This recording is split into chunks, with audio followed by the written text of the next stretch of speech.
I wasn't looking for trouble that night. I was just trying to get home. Just another exhausted single dad with a pocket full of regrets and a heart weighed down by struggles. The wind howled through the empty streets, and the streetlights flickered ominously. The diner I had just left had given me a free meal, out of pity, no doubt. That was my life now. Unemployed, struggling to take care of my 6-year-old son, Liam, and desperate for a break that never seemed to come. Then I saw her. A woman, standing alone near a bus stop, her arms wrapped around herself, trembling. She wasn't just cold. She looked terrified. I glanced at the sky. No rain, just a storm brewing in the distance. But something about her seemed off. Like she wasn't just waiting for a bus. Like she was running from something. I should have walked away. But I didn't. "Hey, you okay?" I asked, stepping closer. She flinched, eyes darting to me before scanning the street behind her. Her clothes were expensive, but wrinkled. Her hair was messy, like she had been running. "Please don't let them see me," she whispered, her voice shaking. I frowned. "Who?" And that was when I saw them. A black SUV creeping down the street, moving too slow, headlights dimmed. Whoever she was running from, they had found her. Without thinking, I grabbed her wrist. "Come on." She hesitated, fear flashing across her face, but she followed. I pulled her into the alleyway, pressing us against the damp brick wall as the SUV rolled past. Her breathing was erratic. She clutched my arm like I was the only thing keeping her from falling apart. "Who are you running from?" I asked. She shook her head. "I can't tell you. That should have been my cue to leave. I had a kid to think about. I had my own problems."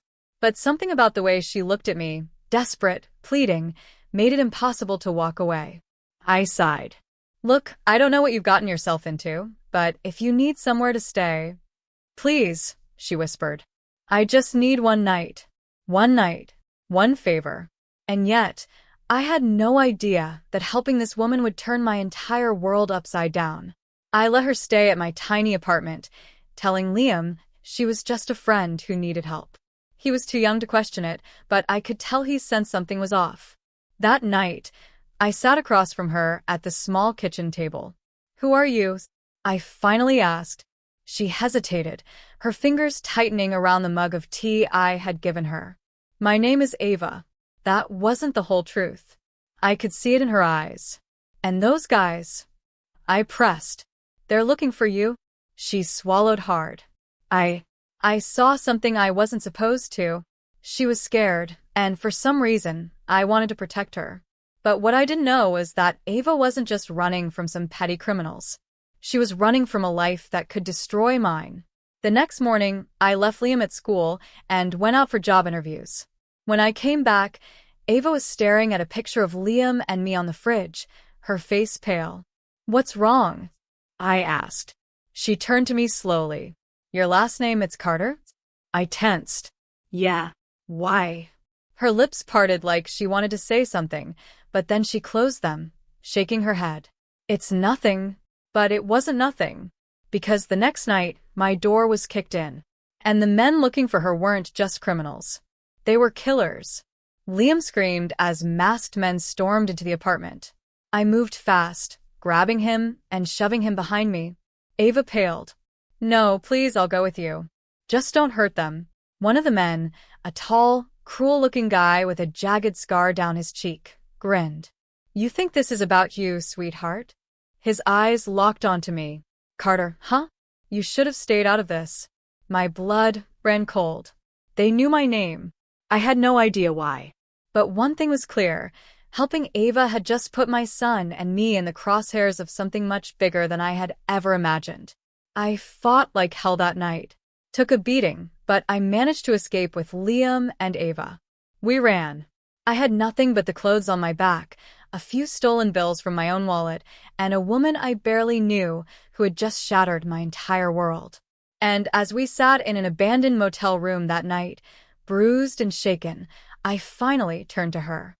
"No more secrets," I said, my voice hoarse. "Who the hell are you?" She exhaled shakily. "I'm the daughter of Victor Langston." My stomach dropped. "Victor Langston? the billionaire, the crime lord, the man whose name alone sent shivers down people's spines. And I had just put a target on my back by helping his runaway daughter. Ava told me everything. About how she had uncovered something dangerous about her father's business. About how he would rather see her dead than let the truth get out. And now, because I had helped her, I was in the middle of it. "I'm sorry," she whispered, her voice breaking. "I never meant to drag you into this." I clenched my jaw. It's too late for that. My life was already ruined. The only thing left to do was fight back. I didn't sleep that night. My body ached from the beating, but my mind was racing. Every second I sat in that dingy motel room felt like a countdown to disaster. Ava paced the floor, chewing on her fingernail. Liam lay on the bed, curled up under the blanket, unaware of the storm about to hit us. "I should leave," Ava whispered. "If I go, maybe they'll stop coming after you." I let out a cold, bitter laugh. "You really think that? They already found me once. You think they'll just forget my name now?" She flinched, guilt flashing in her eyes.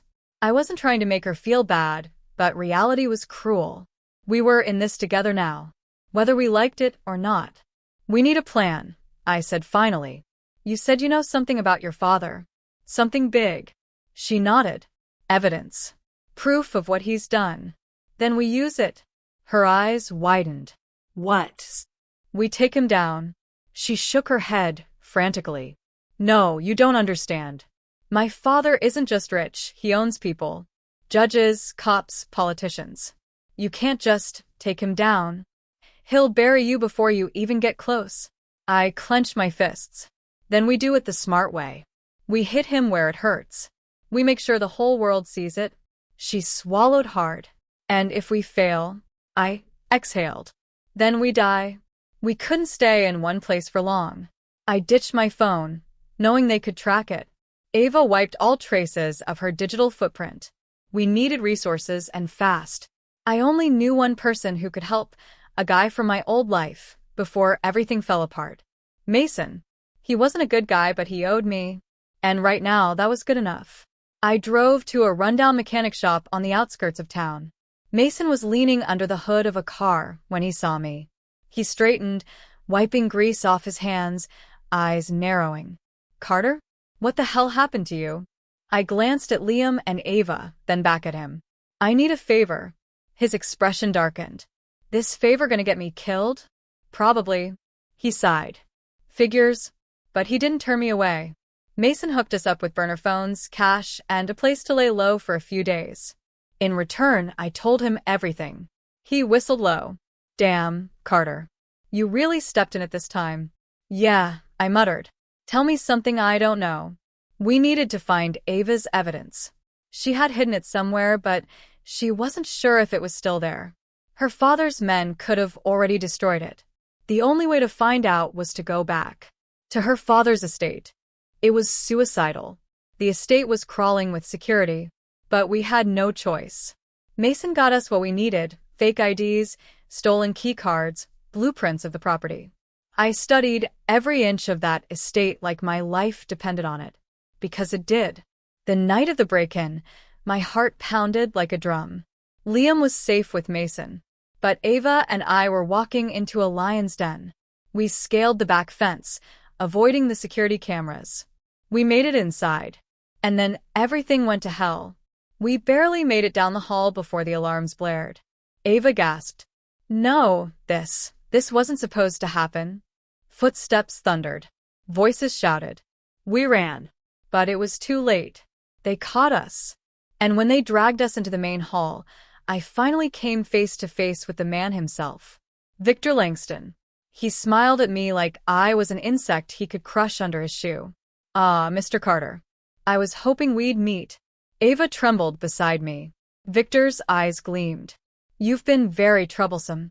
I glared at him. "Not as troublesome as I'm about to be." He laughed. "Brave." "Stupid, but brave." Then he looked at Ava. "My dear daughter, did you really think you could escape me?" Her breath hitched. He leaned closer. "You belong to me." I saw her flinch, and something inside me snapped. "No." "Not anymore." I had to act fast.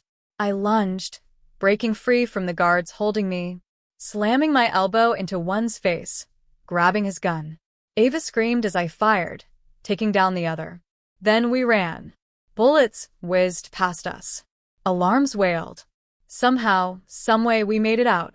We fled into the night, bloodied, bruised, but alive. And now I was done running.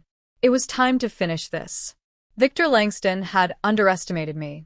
I wasn't just some broke, unemployed single dad. I was a father. And I'd do anything to protect my son, even if it meant taking on one of the most powerful men in the country. Ava's evidence was gone, but I had something even better. I had his secrets. Mason helped me dig. Langston had enemies, powerful ones. I leaked everything we found. The media exploded. The FBI got involved. Victor Langston's empire began to crumble. But he wasn't going down quietly. He found us. We were holed up in a safe house when the doors burst open. Gunfire erupted. Mason went down. Ava screamed. I fought like hell. And then, in the chaos, Victor himself walked in. He aimed his gun at Liam. My heart stopped. Say goodbye, Carter, he sneered. Time slowed. I reached for my weapon. Bang. Victor staggered. Blood bloomed on his chest. Ava stood behind him, gun shaking in her hands. He collapsed. And just like that, it was over. The authorities swarmed in. Victor Langston was dead. His empire shattered. Ava testified. The world knew the truth. And me? I got my life back. Mason didn't make it. But his sacrifice wasn't in vain. Liam was safe. Ava was free. And as I stood outside my apartment, watching the sunrise, I realized something. I wasn't just some unemployed single dad anymore.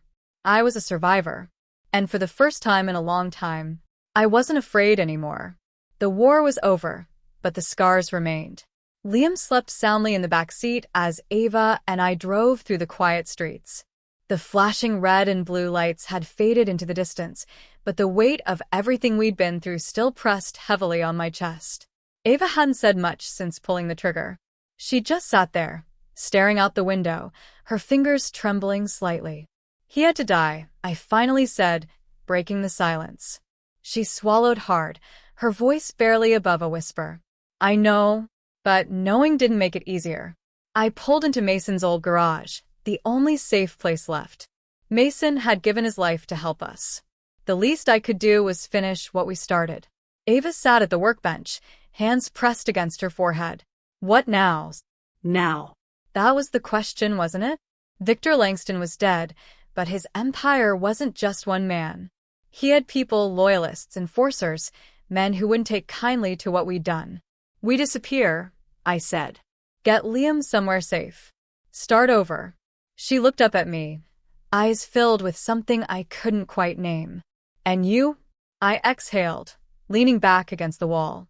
I'm done running. If anyone comes looking, I'll be ready. She shook her head. No, Carter. We're in this together. The way she said my name, it wasn't just a statement. It was a promise. Before we could disappear, I had one last debt to pay. Mason had connections. People who owed him. I found them, gave them a choice. Help me finish dismantling Langston's empire, or watch as it burned around them. Some resisted. Some ran. But in the end, the power that once loomed over this city crumbled like ash in the wind. Ava and I torched the last of his illegal operations. The money, the accounts, everything. His loyalists? They scattered. By the time we were done, there was nothing left of Victor Langston but the fear that still lingered in the air. And I could live with that. Liam didn't understand what had happened. He just knew we weren't going home. Where are we going? He asked sleepily, his small fingers gripping mine. Somewhere new, I told him. Somewhere safe. Ava sat beside me on the motel bed, silent. I turned to her. You don't have to come with us. She met my gaze, and for the first time in a long time, I saw something like hope in her eyes. Yes, I do, she said softly. And I believed her. We drove west, crossed state lines, found a small town where no one knew our names. For the first time in years, I didn't wake up in fear. But that didn't mean the nightmares didn't come. Some nights, I saw Victor Langston standing over Liam's bed. Other nights, I relived the gunfight, the blood, Mason falling to the ground. Ava had them too. We didn't talk about it. Not yet. I got a job working construction. Hard work, but honest. It felt good to use my hands for something other than violence. Liam started school. Made friends. He smiled more now. Ava? She tried to find herself in the quiet. Some days, she barely left the house. Others, she forced herself to be normal, grocery shopping, cooking, pretending we weren't two people who had burned our pasts to the ground. But pretending could only last so long. One night, I found her sitting outside, staring at the stars. I don't know who I am without him, she admitted. I sat down beside her. You're free? She let out a shaky breath. I don't know what that means. I understood. Freedom wasn't just about escaping, it was about learning how to exist after the fight was over. I reached out, took her hand. We'll figure it out, I said. And I meant it. It took months for the weight to start lifting. We built something new. It wasn't perfect, but it was ours. I thought we were safe. I was wrong. One afternoon, I saw the black SUV parked across the street. Langston's death had left a power vacuum, and someone wanted to make sure we didn't get to live in peace. I confronted them. They didn't shoot. They didn't threaten. They just gave me a message. You should have stayed dead. Then they left. Ava and I sat at the kitchen table that night, staring at each other. We weren't free. Not yet. This time I didn't wait. I made the first move. Found out who was left, who was trying to claim Victor Langston's throne. And I ended them before they could come for us. One by one they fell. By the time it was over, there was no one left to chase us. Ava and I stood on a bridge outside town, watching the last piece of Langston's empire sink into the river. A flash drive. The final records. The last proof of the hell we had lived through. As the water swallowed it whole, she let out a deep, shaky breath. It's really over, isn't it? She whispered. I nodded. For the first time in years, it was. We went home. For the first time, our little house felt like more than just a hiding place. Liam played in the yard, laughing. Ava sat beside me on the porch, her head resting against my shoulder. I wasn't alone anymore. I wasn't just surviving. I was living. Ava and I stood at Mason's grave. I placed a hand on the headstone. Thank you, I whispered. Mason had given his life for us. I wouldn't waste it. Months passed. The fear faded. Liam was happy. Ava was healing. And me? I had something I never thought I'd have again. A future. As I tucked Liam into bed one night, he looked up at me, eyes bright. Are we safe now, Dad? I smiled. Yeah, kid, I said. We're safe. And for the first time, I truly believed it.